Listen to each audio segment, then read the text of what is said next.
Greetings and welcome. I'm Reverend Valerie Love, also known as KAISI, and welcome to the next installment in the series on how I escaped the cult of Jehovah's Witnesses. What has my life been like since I've been declared an apostate and since I've been disfellowshipped for decades now from Jehovah's Witnesses? That's coming up.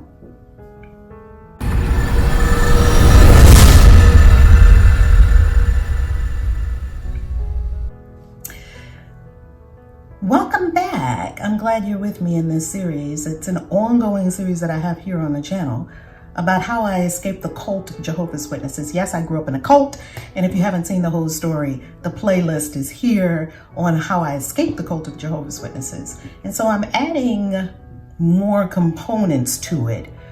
And for what reason? There is a powerful intention for this. The intention is to set people free. I'm here for your freedom, spiritually, mentally, emotionally, physically, and financially, to drop the shackles and to let go of the mental, emotional, and physical patterning, the brainwashing, and the deep conditioning of the mind that Jehovah's Witnesses subject their subjects to. So what has my life been like since I've been declared an apostate and since I've been disfellowshipped from Jehovah's Witnesses for a couple of decades now? In a word, blissful. That's the best way I can describe it. Blissful. I don't walk up and down stairs anymore. I don't knock on doors anymore. Haven't knocked on doors in decades. I don't walk the streets with pamphlets anymore. Now, let's go a little further. When any Jehovah's Witness is considering or even thinking about leaving the cult of Jehovah's Witnesses, that's just not a no. That's just a no-no. That's not even anything anyone talks about. So why don't witnesses even talk about, doubts or the fact that they may want to leave or they're thinking about something else? You kind of hint at it with other people that you think are kind of like weak in the truth. That was kind of the saying that we used to have, right? Oh, they're weak in the truth. And that was sort of derogatory. That was sort of like a slur. That meant that that person is not strong in the faith. They're not strong in the truth. So you kind of hint at it a little bit, and then you see what kind of, this is what I did anyway, and you see what kind of responses you get, because my whole world was falling apart when I came out of Jehovah's Witnesses. So people don't even talk about the fact that they're feeling like, this is not for me, this is not it, that there is no space to even voice those issues or those feelings. There is not even a tolerance of a conversation about it. So why don't they even have a conversation about it? Here's why.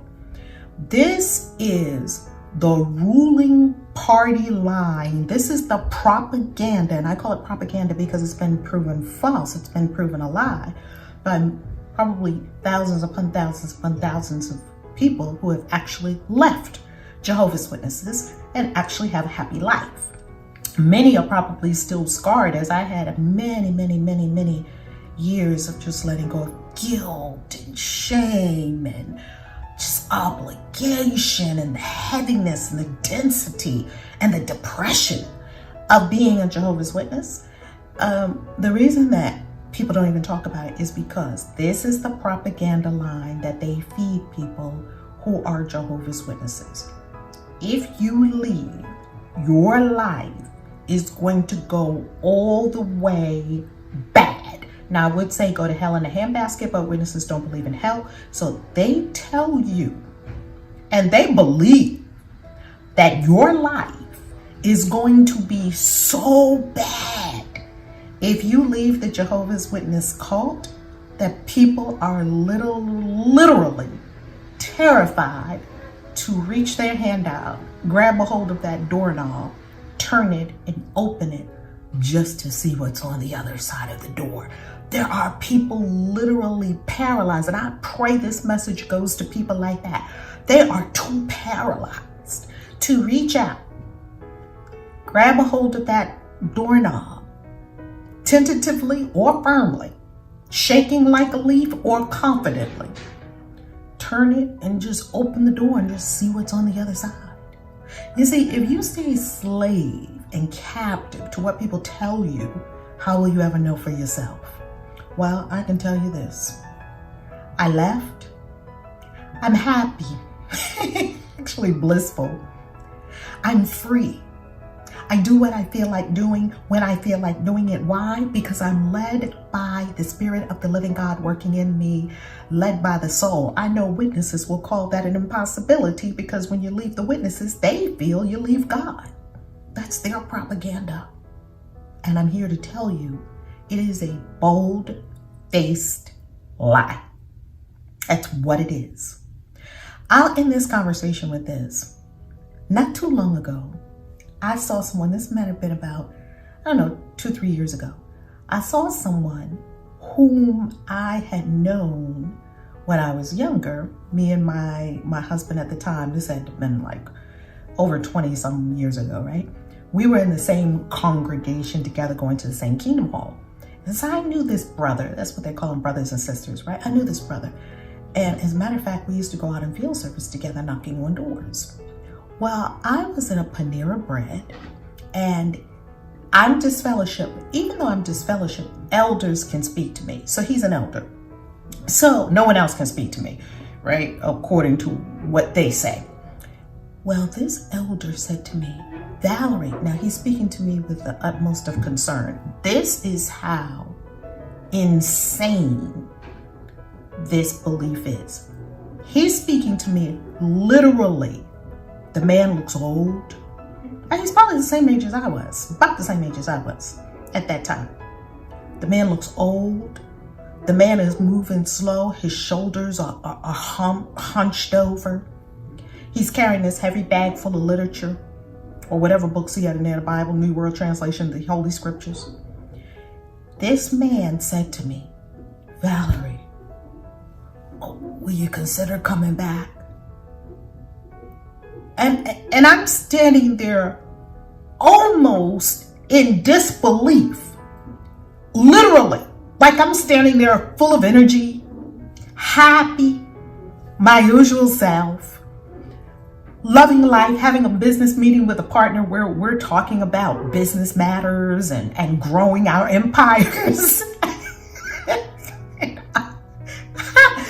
top of the world.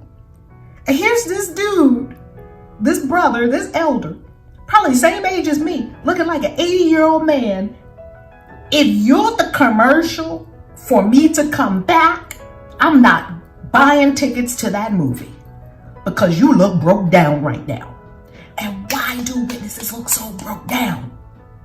Because their life is a life of drudgery, waiting for the new system.